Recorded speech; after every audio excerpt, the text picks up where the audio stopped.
تساؤلات حارقة واحدة مثيرة في الدوري الإسباني. إبراهيم دياز يواجه مفترق طرق في مسيرته مع ريال مدريد وسط الباين عن اهتمام مانشستر يونايتد بخطفه، فهل ينتقل إلى البريمير ليج بحثا عن فرص أكبر؟ ومن إنجلترا إلى المغرب خبر صادم: شادي رياض يغيب عن كأس إفريقيا 2025 بسبب إصابة في الرابط الصليبي، ما يضع الركراكي في أزمة دفاعية قبل البطولة. وبالحديث عن كأس إفريقيا، وقع المنتخب المغربي في مجموعة حاسمة وتوقعات الصحافة العالمية متباينة. هل سيحقق الأسود التأهل بسهولة أم أن التحديات ستكون أكبر مما نتوقع؟ ابقوا معنا فالأحداث تتسارع والتحديات تتزايد. إلى التفاصيل. إبراهيم دياز بين الاستمرارية ريال مدريد وإغراءات الدوري الإنجليزي. في الأيام الأخيرة تحولت أنظار الجميع إلى إبراهيم دياز، اللاعب المغربي الشاب الذي يعيش مرحلة حاسمة في مسيرته مع ريال مدريد. الضجة الإعلامية كانت لا تطاق، حيث بدأت الصحبة الرياضية تتحدث بشكل مستمر عن مستقبله الغامض. الأنباء التي تسربت حول اهتمام مانشستر يونايتد بالتعاقد معه كانت كفيلة بجذب الأنظار إلى اللاعب الذي بدأ 6 مباريات فقط في الدوري الإسباني هذا الموسم. انتشرت الأخبار بشكل واسع على وسائل التواصل الاجتماعي، وتساءل الكثيرون هل حان الوقت لدياز للانتقال إلى البريمير ليج. صحيفة تيم توك أشارت إلى أن المان يونايتد يراقب وضع اللاعب عن كتب، مستعدا لإغرائه بعرض قد يمنحه فرصة أكبر للظهور والمشاركة بشكل أساسي. ورغم الموهبة الكبيرة التي يمتلكها دياز، إلا أن الواقع في ريال مدريد يبدو مختلفا تماما. اللاعب المغربي لم يحصل على دقائق لعب كافية هذا الموسم، ما أثار التساؤلات حول مستقبله مع النادي. وبحسب صحيفة سبورت الإسبانية فإن الوضع أصبح صعبا. قلة وقت اللاعب قد تكون السبب الرئيسي في تحديد مستقبله، والجميع يتساءل هل سيواصل في ريال مدريد أم أن الانتقال سيكون حلا أفضل له. لكن المفاجأة تكمن في تحول الصحافة الإسبانية التي كانت دائما تدافع عن رغبة دياز في البقاء مع الفريق.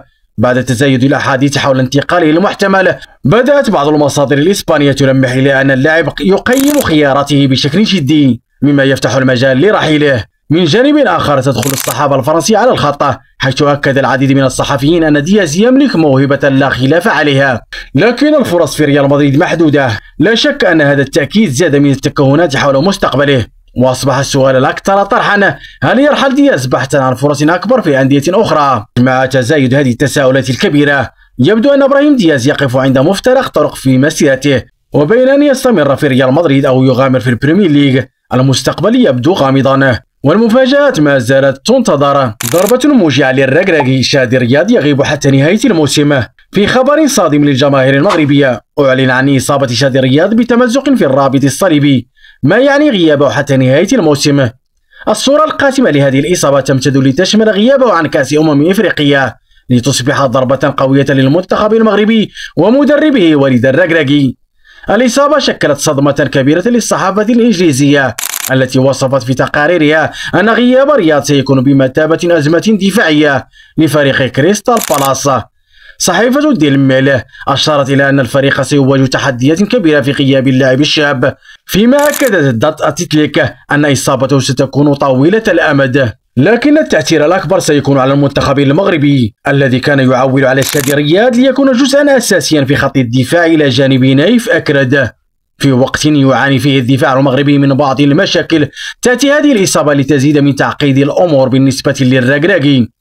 كان المدرب يأمل في أن يقدم رياض مستويات متميزة في كأس إفريقيا، لكن مع غيابه سيضطر إلى البحث عن بديل له. ومع غياب شادي رياض تتجه الأنظار إلى الخيارات المتاحة لتعويضه في التشكيلة الأساسية. رومان سايس الذي كان يعتبر أحد الخيارات المفضلة لم يعد يشارك بانتظام مع فريقه، مما يجعل الركراكي في مأزق حقيقي. سيضطر المدرب لاختيار البدائل الأخرى قد لا تكون بنفس الكفاءة، لكن في النهاية هذه هي التحديات التي يواجهها المدرب في التصفيات والبطولات الكبرى.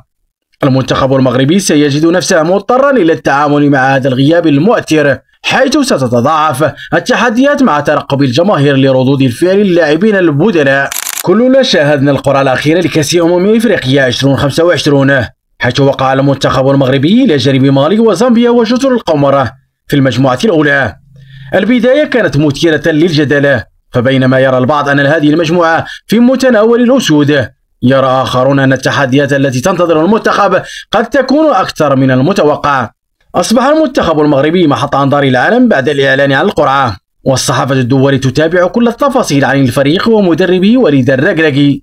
موقع فوت ميركاتو نشر تصريحات للركراكي حيث أكد أن المغرب ليس المرشح الأول للفوز بالبطولة، مشيرا إلى أنه يحاول تقليل الضغوط الإعلامية على اللاعبين.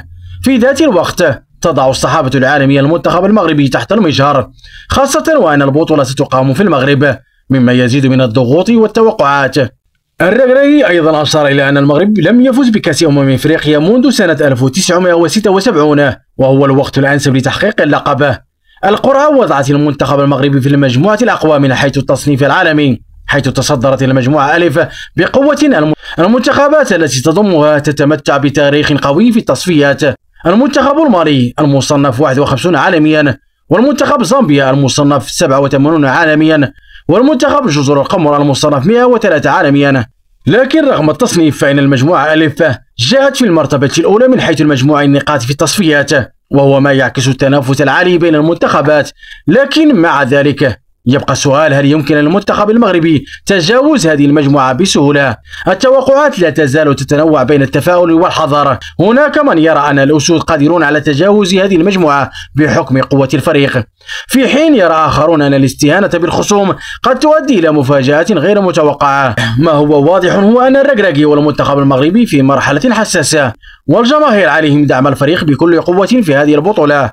الحساب سيكون بعد كأس إفريقيا، حيث سيكون الحكم النهائي على أداء الفريق ومدربه. وفي الختام، هل يمكن للمغرب الوصول للقب؟ المنتخب المغربي يدخل البطولة بعزيمة قوية ولكن مع تحديات كبيرة. الجواب على السؤال حول فرص المغرب في تجاوز هذه المجموعة سيكون في أرض الملعب، والكرة الآن في ملعب اللاعبين والجهاز الفني. ما رأيك في المجموعة الأولى؟ ما رأيك في المجموعة ألف؟ هل تعتقد أن المنتخب المغربي قادر على التأهل بسهولة؟ شاركونا رأيكم في التعليقات. إلى هنا نصل إلى نهاية الفيديو، أستودعكم الله وإلى حلقة قادمة إن شاء الله. مع السلامة.